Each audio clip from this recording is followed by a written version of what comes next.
শুধু 6 জন শিশু মারা যাওয়াটা নিঃসন্দেহে দুর্ভাগ্যজনক। তার লাইসেন্স বাতিল করে দেওয়া হলো। মাননীয় স্পিকার, আমি জানতে চাই, তাহলে 300 শিশু হামে মারা গেল, তাহলে আমাদের স্বাস্থ্যমন্ত্রী পদত্যাগের চিন্তা করেছেন কিনা? আমরা তো এইসব ভয় পাই যে বড় বড় মেগা প্রজেক্ট হবে, বড় বড় মেগা দুর্নীতি হবে। যে বাজেটের বক্তৃতা শুনে মনে হয়েছে দেশের প্রায় সব সমস্যার সমাধান হয়ে গেছে। কিন্তু আমরা যখন রাস্তাঘাটে ঘোরাফেরা করি, জনগণের সাথে মিশে এলাকায় যাই, আমি অত্যন্ত ভাগ্যবান নিজেকে মনে করছি। আমি এলাকায় বাজেটের পূর্বেই নাগরিক ভাবনা নামে একটা মতবিনিময় প্রোগ্রাম করেছি। ওনারা আমাদের সাংবাদিকরা ছিলেন, সেখানে ওনারা বলেছেন আপনাদের আলোচনা যখন শুনবো তখন মনে হবে আমাদের সব সমস্যার সমাধান হয়ে গেছে, কিন্তু বাস্তবে যখন আমরা বাজারে বের হব তখন গিয়ে দেখব যে আসলে সমস্যাগুলো আপনাদের এই বক্তৃতায় শোনে নাই। মাননীয় স্পিকার, আমার কাছে মনে হয় যে সমস্যা সমাধানের বক্তব্যগুলো আসলে মাঠ পর্যায়ে আমাদের যে সমাধানের রাস্তা বের হওয়ার কথা সেখানে আমরা সুযোগ গ্রহণ করতে পারি না। বাজেটের সাফল্য আসলে এখানে টেবিল চাপড়ানোর উপর নির্ভর করে না। বাজেটের সাফল্য নির্ভর করে আমাদের মাঠ পর্যায়ের যারা তৃণমূলে আছেন, বাজারবাসী আছেন, সেখানকার লোকদের মুখের হাসিতে নির্ভর করে আমাদের এই বাজেটের সফলতাটা কতটা নির্ধারিত হবে। আরেকটা কথাও বলি, আজকে এখানে ট্রেজারি বেঞ্চ আছে, অপোজিশন আছে, সরকার বিরোধী দল আছে।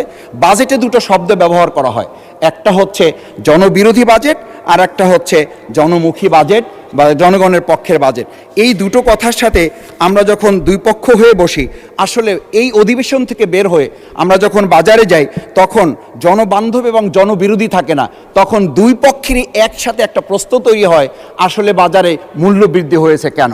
মাননীয় স্পিকার, এই দুই পক্ষ আমরা তখন বাজারে কিন্তু এক পক্ষ হয়ে যাই। এর কারণ হচ্ছে বাজারে আমরা যে নীতিমালাটা নির্ধারণ করি সেই নীতিমালায় আমাদের এখানে কেবল বাজেটে আমরা নির্ধারণ করার জন্য সাধারণ মানুষকে বোঝার ক্ষেত্রে প্রেজেন্টেশনে আসতে পেরেছি, কিন্তু আমরা আধুনিক বিশ্বের দিকে অথবা মিনিমাম উন্নয়নশীল রাষ্ট্রের দিকে যদি তাকাই, তারা তাদের বাজেট উপস্থাপনার ক্ষেত্রে মাননীয় স্পিকার আপনি খেয়াল করবেন, আমরা জানি সেখানে ইনফোগ্রাফিক ব্যবস্থাপনা, ভিজুয়াল ড্যাশবোর্ডের ব্যবস্থাপনা, তুলনামূলক চার্টের ব্যবস্থাপনা, সহজ টেবিলের ব্যবস্থাপনা, এমনকি নাগরিক সংস্করণের জন্য তার একটা ব্যবস্থাপনা আগে থেকে তাদেরকে দিয়ে রাখে যাতে তারা এটাতে অংশগ্রহণ করতে পারে। কিন্তু আমরা দুর্ভাগ্যক্রমে লক্ষ্য করেছি নাগরিক ব্যবস্থাপনা তো পরের কথা, সংসদ সদস্যগণ এই বাজেট নির্ধারণে কিংবা বাজেট তৈরির ক্ষেত্রে আমাদের কোনো ভূমিকা রাখার সুযোগ দেওয়া হয় না।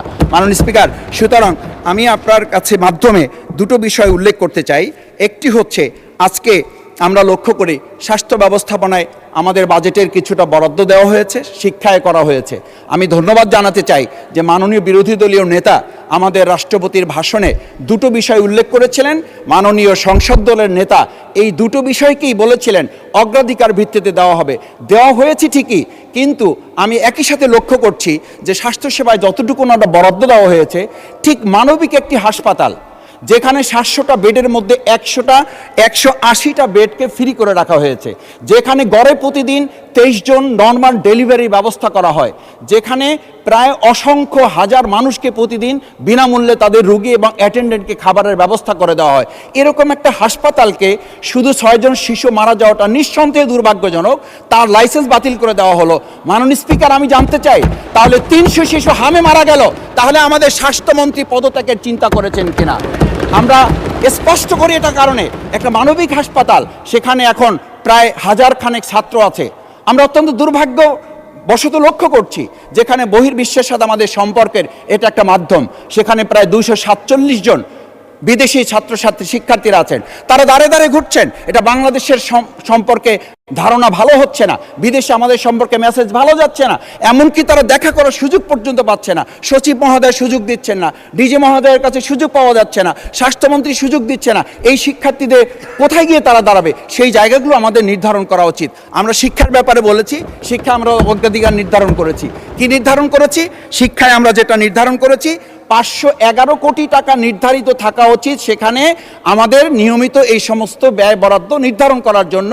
কিন্তু আমরা লক্ষ্য করছি এই সরকারের কাছে এখন সেখানে মাত্র 86 কোটি টাকা থাকার কারণে তারা নিয়মিত বেতন পর্যন্ত পরিশোধ করার সুযোগ পাচ্ছেন না।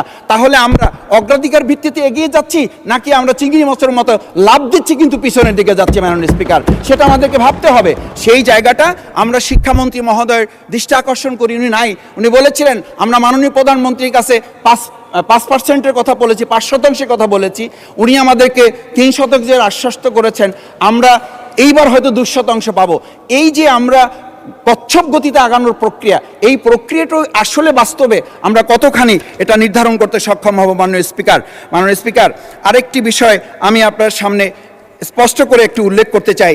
আমাদের এই যে বর্তমান বাজেট ব্যবস্থাপনায় আমরা যেটা রেখেছি যে আমাদের এমপিভুক্ত 2 লাখ শিক্ষক, এই এমপিভুক্ত শিক্ষকদের ব্যাপারে শুনেছি মে মাসের বেতন এখন পর্যন্ত তাদেরকে দেওয়া যায় নাই। আমরা সুখবরের কথা শুনি, কিন্তু সুখবর তো ইতিমধ্যে তাদের পরিবার পরিচালনা সহ তাদের জীবন তো প্রায় অতিষ্ঠ অবস্থা, শুধু না জীবন তাদের মুমূর্ষ অবস্থায় পৌঁছে গেছে। একটা পরিবার তার মায়ের চিকিৎসা করতে পারছে না, তার সন্তানদের ভরণ পোষণের ব্যবস্থা তারা গ্রহণ করতে পারছে না।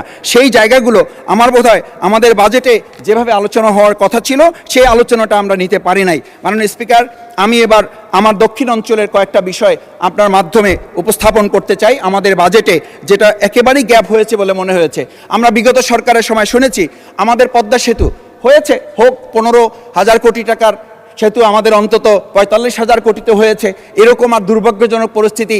আবার বড় যে প্রকল্পের কথা আমরা বলবো, আমরা তো সেই মানে সিঁদুরে ভয় পাওয়া মানুষ, আমরা তো এইসব ভয় পাই যে বড় বড় মেগা প্রজেক্ট হবে, বড় বড় মেগা দুর্নীতি হবে।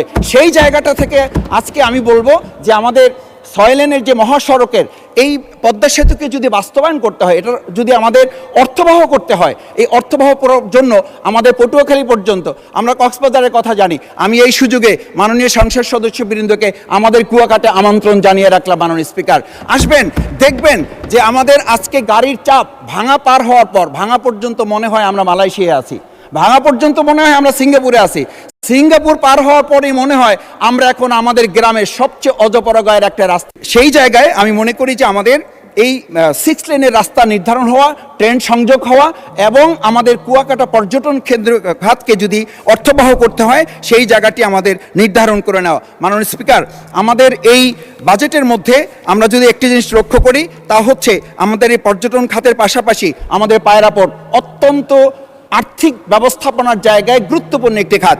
সেই খাতটিকে আমদানি এবং রপ্তানি জায়গা যদি এটাকে আমরা নির্ধারণ করে নিয়ে আসতে পারতাম, সেই জায়গাটা আমরা করতে পারি নাই। আমাদের সবচেয়ে গুরুত্বপূর্ণ, আমরা অনেকেই বলি যে নদী পথে আমাদের লঞ্চে যাওয়া আসা, এটা শুধু একটা যাওয়া আসা না, it's mental refraction, it's mental refreshment. এই রিফ্রেশমেন্টের জায়গাটা এখন নদীর লঞ্চ মালিকদের মাথায় হাতের মতো অবস্থা। আপনি নিশ্চয়ই জানবেন, আপনি ভোলার আমাদের সমস্ত বিষয়ে আপনার নলেজে আছে। সেখানে লঞ্চে যখন ওঠা হয় তখন লোকেরা বলে আমাদের মরতে বসা ছাড়া আর কোনো উপায় নাই।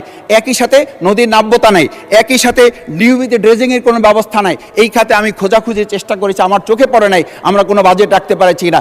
নদী বাঁচলে বাঁচবে বাংলাদেশ। মাননীয় স্পিকার, সেই জন্য নদীর এই নাব্যতা এবং ড্রেজিংয়ের ক্ষেত্রে আমি আশা করি যে বাজেটের একটা গুরুত্বপূর্ণ অংশ এখানে নির্ধারণ করা হবে। কীর্তনখোলা, তেঁতুলিয়া, আড়িয়ালখা, বিষখালী সহ পর্যটনের এই নৌপথ উন্নয়নে যদি আমরা ব্যবস্থা নিতে পারি তাহলেই কেবলমাত্র আমাদের এই উন্নয়নগুলো সম্ভব হবে। মাননীয় স্পিকার, আমার প্রিয় বাউফল, সেই বাউফলে আমি জনগণের কাছে ভোট চাইতে গিয়ে শুধু একটা কথা বলেছিলাম, মাদক নির্মূল করব, কবর রচনা করব।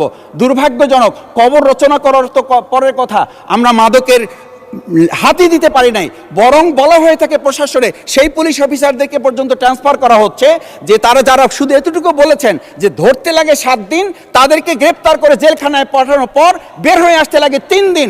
এই প্রক্রিয়াটুকু যারা জড়িত তাদের ব্যাপারেও আমাদের এই বাজেটের মধ্যে আলোচনা করে পদক্ষেপ গ্রহণ করতে হবে। মাননীয় স্পিকার, আমি সবশেষ অনুরোধ করব আমার নদী ভাঙ্গন রোধে ব্যবস্থাপনা সহ নদী ভাঙ্গন রোধ প্রকল্পে